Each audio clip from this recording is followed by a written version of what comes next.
Karibu tena guku gwa Kikuyu Daily News, na angĩkorwo wĩ mũgeni tuĩka wa gũ subscribe nĩguo tũnyitanĩre na thengi. Rĩu nĩ kũnyitanĩte hanini thutha wa ndeto cia kũmakania cia Pastor Ben Muthee Kiengei, Reverend wa kanitha wa JCM kwanĩkwo. Ndeto iria ikĩhunjĩte gũkũ nenda-inĩ ciĩgiĩ ke na baby mama wake arĩa manĩkĩtwo thikũ nini tu thutha wa Kiengei na mũtumia wake Mama Hassan kũ welcome their newborn daughter mũciĩ kwao. Na rĩu nĩ kũhithũrĩtio Kiengei nĩ arĩ another baby mama na mũhiki ũrĩa ũretwo Julia Mwangi, reports cikĩonania atĩ before Kiengei became a pastor nĩguo akĩrĩ na ndũgũ ya kĩwendo na mũhiki ũyũ, ndũgũ ĩrĩa yagĩcũngĩrĩirie ĩrĩa ya gũtanahĩrwo na kana ga kahĩĩ. Gũkĩrĩkana even his wife Joycelyn Ngaru knew about their relationship, kuona nĩ ndeto ciakĩrĩ exposed group-inĩ cia gũkũ social media, group iria Mama Hassan is one of their members. Rĩu Pastor Ben akĩanĩkwo na ndeto ici cia ahiki, ndeto iria igĩtigĩte andũ mathamĩtie tũnua gũkĩhithũrio ndeto itarakĩũĩkaine nenda-inĩ nĩ mũhũthĩri ũmwe wa mũtambo wa Facebook England,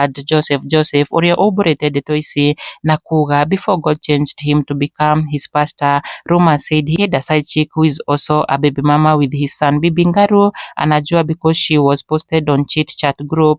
Huyu side chick she lives as a queen na sina pesa za wakili. His wife Ngaru's son and Julia Mwangi's son looks alike. I'm not in Kenya. Na andũ magĩthiĩ na mbere gũchambua mbica cia mũhiki ũyũ na even kũ notice one peculiar thing ya matonyo marĩa mũhiki ũyũ akĩhumbĩte arĩ hood sweater ĩrĩa ĩkĩrĩ na imprints ya brand ya Kiengei Live. Akenya makiuga just look, hiyo jina iko kwa sweater Kiengei Live. Andũ makiuga Hassan is looking together and more like photocopy ya guka wa Nairobi. Na Pastor Ben akĩyumĩrĩtie gũtheria na gũteanĩria ndeto ici akiuga nĩ bloggers makĩrĩhĩtwo nĩ one of his ex church bishop nĩguo mahũrange kanitha wake wa JCM. Akiuga nĩ wega bishop ũcio etĩkire ũrĩa gwagĩthire, na through kũhĩtũkĩra nenda ciake Pastor Ben nĩarekereirie ndũmĩrĩri na kũheana mũkana kũrĩ arĩa marakĩmũthũkĩria rĩtwa rĩake na kuga yani unalipa bloggers waandike Reverend Ben anakuanga mlevi na wake wawili ndio uone kama nitaanguka. Makosa ni kwamba wale bloggers uliita kwa hoteli ni washirika wa JCM. My message to you bishop, kubali tu yaishe, we are here to stay. Na kama watu walifuata comedian wanaweza pia kufuata mlevi kama anawaambia ukweli kukushinda. Pastor Ben agĩtetera